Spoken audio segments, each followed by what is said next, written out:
et les vampires.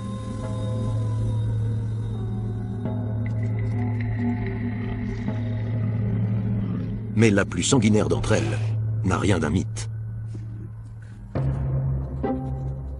La belette d'Europe a un problème. Sa soif insatiable de tuer. Son programme prédateur n'a pas de bouton off.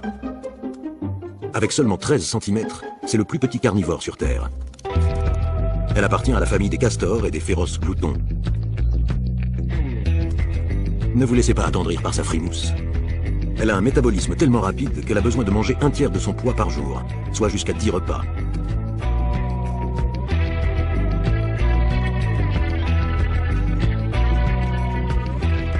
La belette d'Europe est parfaitement adaptée à la vie de chasseur solitaire, ce qui est un soulagement.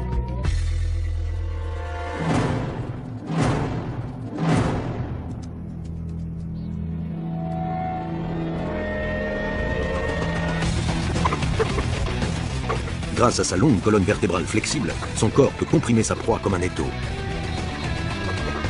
Ses mâchoires et ses canines, aussi puissantes que celles d'un lion, ont au fait de lui perforer le crâne.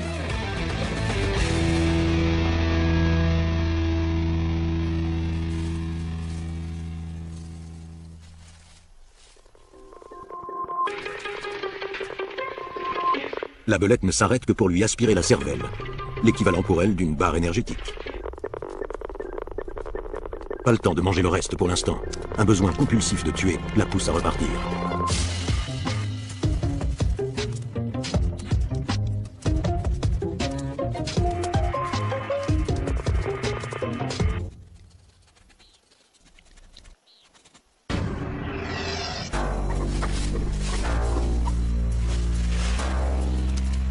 Le nombre de cadavres augmente.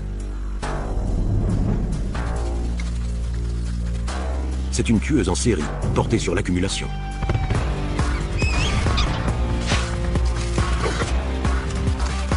Et elle tue à peu près tout ce qui bouge.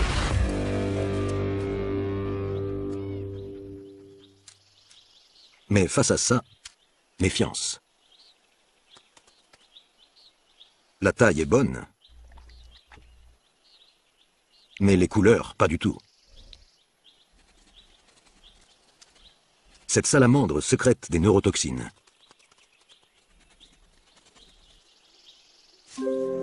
En la voyant, les souris détalent.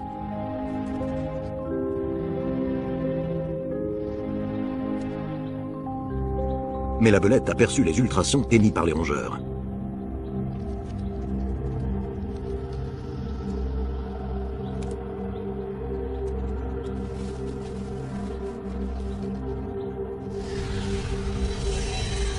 Et du moment que la tête passe, le corps suit.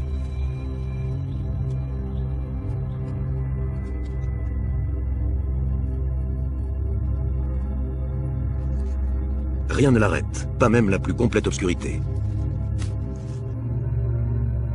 Son nez et ses oreilles y voient parfaitement clair.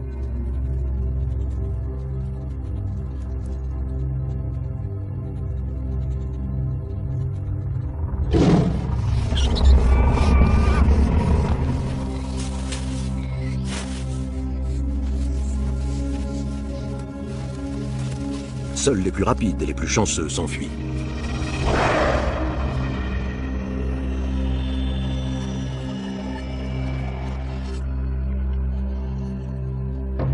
Mais la belette n'est pas à une proie près. Certaines d'entre elles vont jusqu'à stocker plus de 50 carcasses.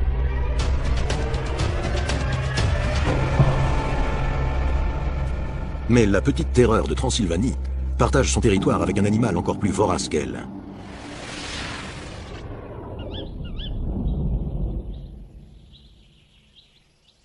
Ces dernières forêts primitives continuent à abriter des géants.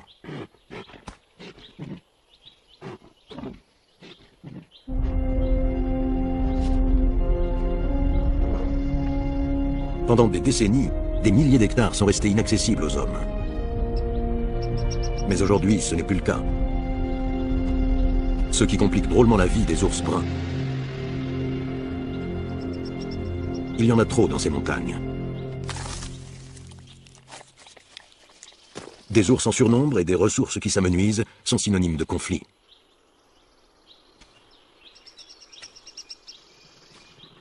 Les ours les plus petits sont les moins bien lotis.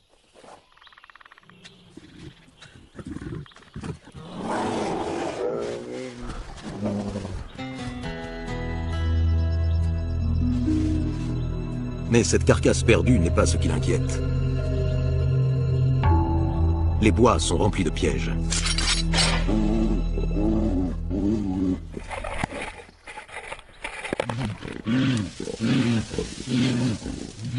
Cet ours vient de marcher sur une mâchoire posée par des braconniers. Il a peur et il ne peut absolument rien faire.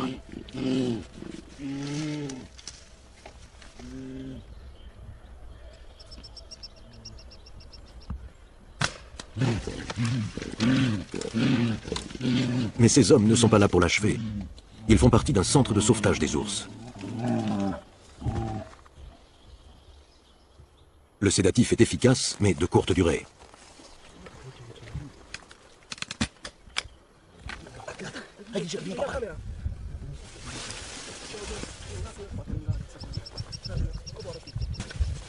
Il vérifie vite les signes vitaux et soigne ses blessures.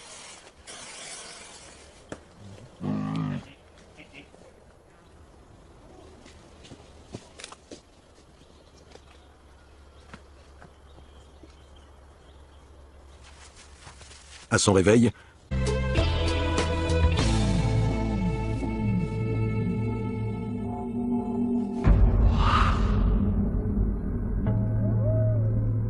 la forêt de Transylvanie est aussi sombre et menaçante que les créatures de ces contes et légendes. Les loups-garous et les vampires.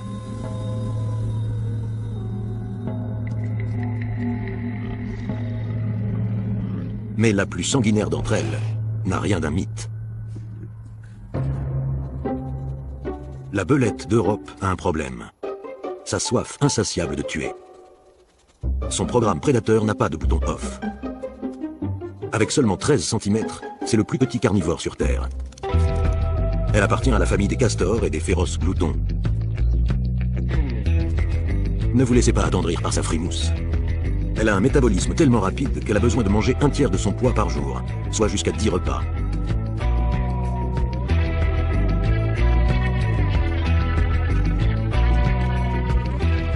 La belette d'Europe est parfaitement adaptée à la vie de chasseur solitaire, ce qui est un soulagement.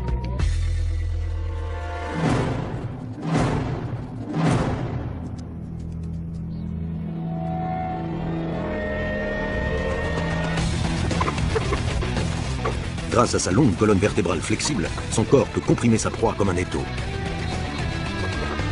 Ses mâchoires et ses canines, aussi puissantes que celles d'un lion, ont au fait de lui perforer le crâne.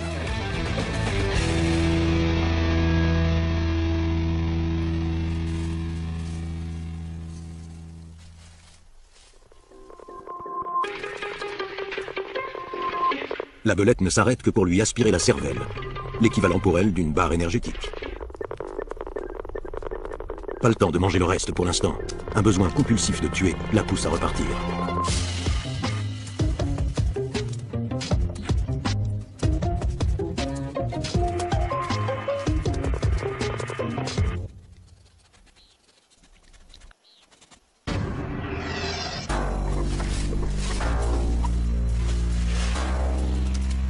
Le nombre de cadavres augmente.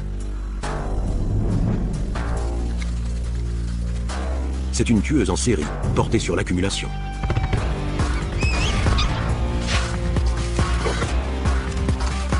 Et elle tue à peu près tout ce qui bouge.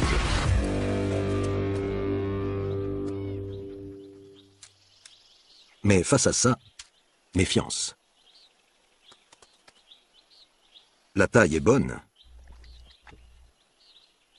mais les couleurs, pas du tout. Cette salamandre sécrète des neurotoxines.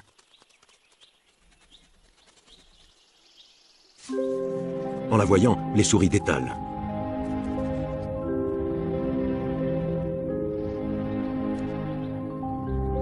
Mais la belette a perçu les ultrasons émis par les rongeurs.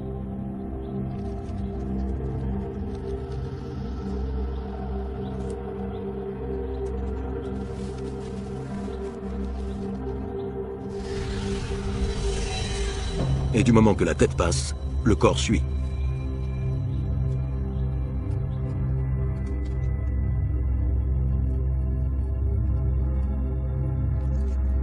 Rien ne l'arrête, pas même la plus complète obscurité. Son nez et ses oreilles y voient parfaitement clair.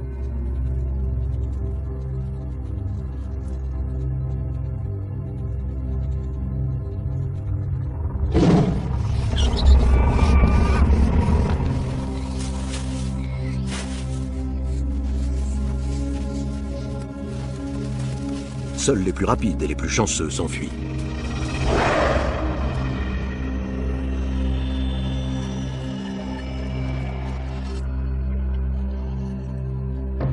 Mais la belette n'est pas à une proie près. Certaines d'entre elles vont jusqu'à stocker plus de 50 carcasses.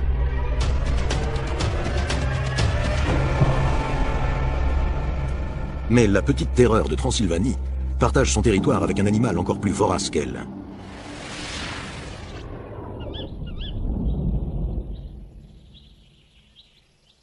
Ces dernières forêts primitives continuent à abriter des géants.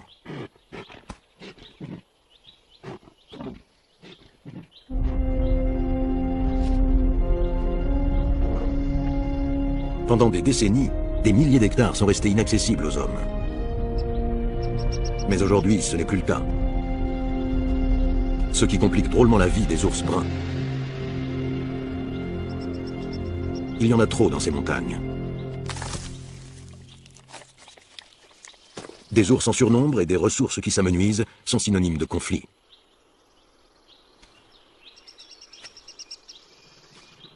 Les ours les plus petits sont les moins bien lotis.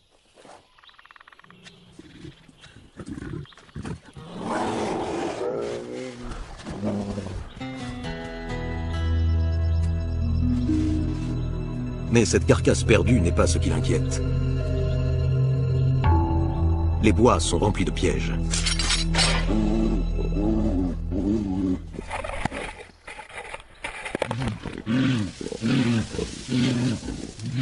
Cet ours vient de marcher sur une mâchoire posée par des braconniers. Il a peur et il ne peut absolument rien faire.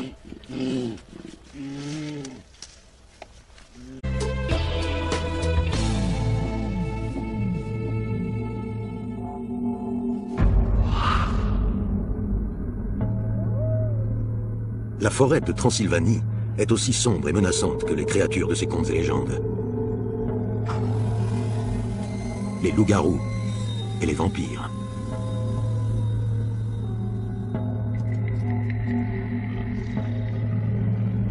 Mais la plus sanguinaire d'entre elles n'a rien d'un mythe.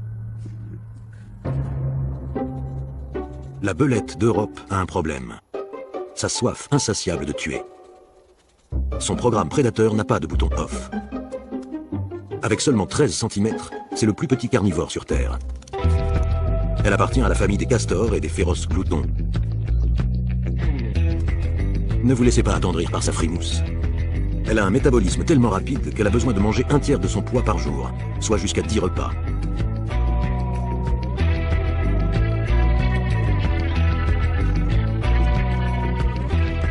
La belette d'Europe est parfaitement adaptée à la vie de chasseur solitaire, ce qui est un soulagement.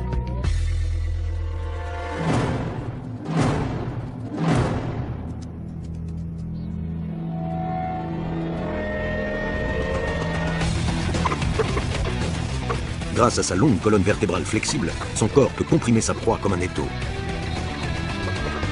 Ses mâchoires et ses canines, aussi puissantes que celles d'un lion, ont au fait de lui perforer le crâne.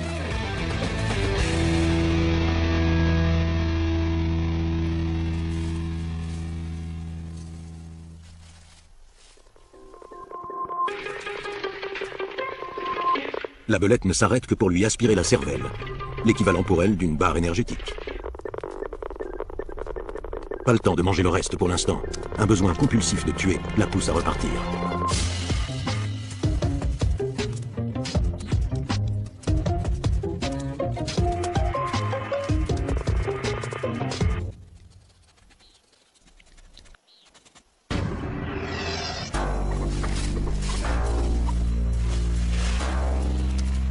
Le nombre de cadavres augmente. C'est une tueuse en série, portée sur l'accumulation.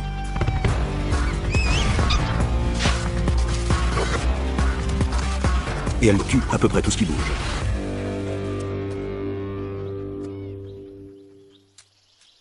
Mais face à ça, méfiance. La taille est bonne, mais les couleurs, pas du tout. Cette salamandre sécrète des neurotoxines.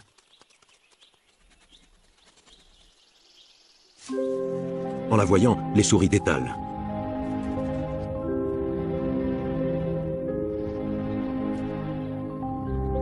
Mais la belette a perçu les ultrasons émis par les rongeurs.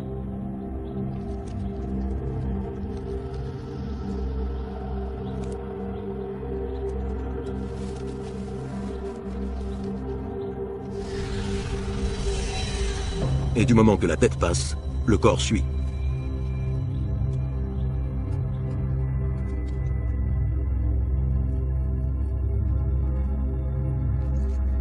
Rien ne l'arrête, pas même la plus complète obscurité. Son nez et ses oreilles y voient parfaitement clair.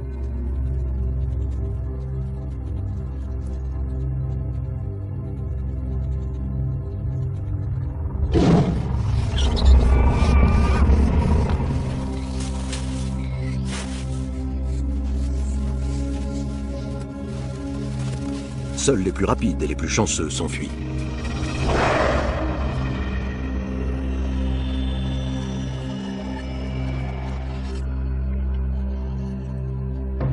Mais la belette n'est pas à une proie près. Certaines d'entre elles vont jusqu'à stocker plus de 50 carcasses.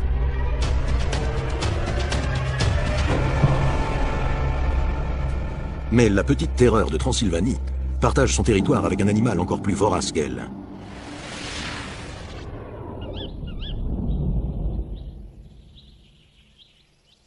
Ces dernières forêts primitives continuent à abriter des géants.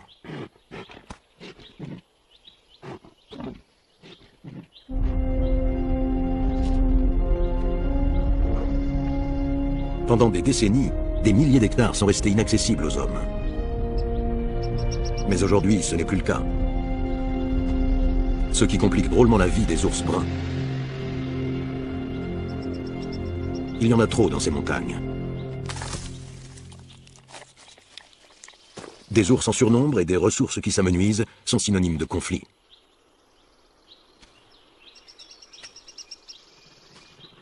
Les ours les plus petits sont les moins bien lotis.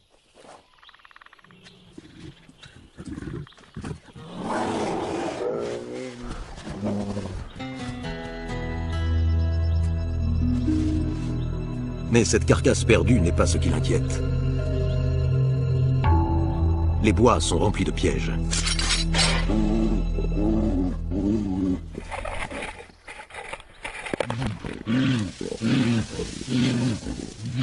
Cet ours vient de marcher sur une mâchoire posée par des braconniers. Il a peur et il ne peut absolument rien faire.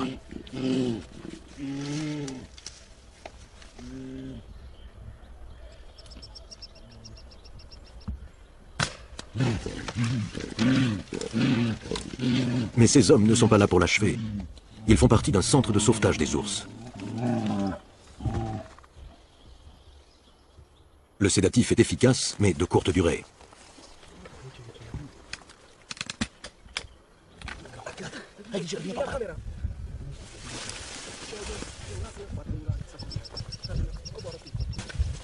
Il vérifie vite les signes vitaux et soigne ses blessures.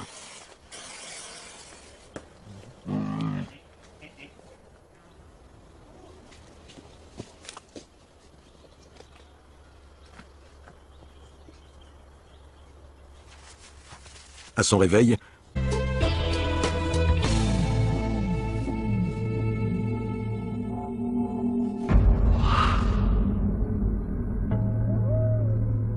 la forêt de Transylvanie est aussi sombre et menaçante que les créatures de ces contes et légendes. Les loups-garous et les vampires.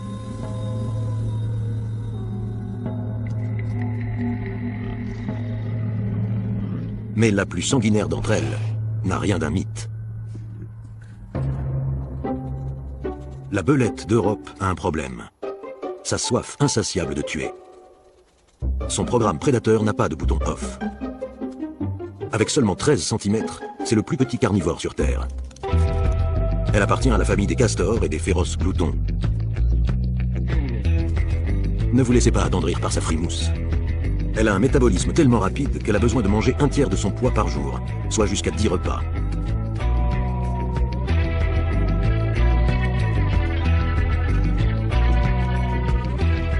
La belette d'Europe est parfaitement adaptée à la vie de chasseur solitaire, ce qui est un soulagement.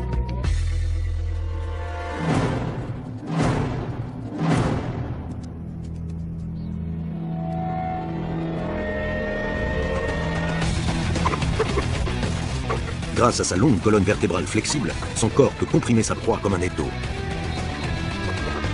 Ses mâchoires et ses canines, aussi puissantes que celles d'un lion, ont au fait de lui perforer le crâne.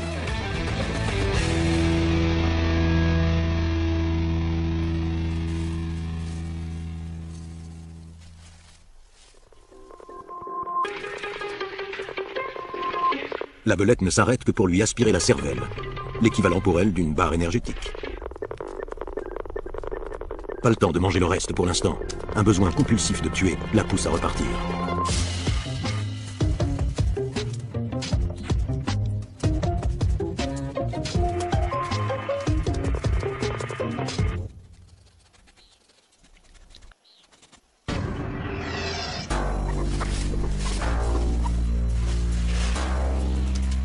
Le nombre de cadavres augmente.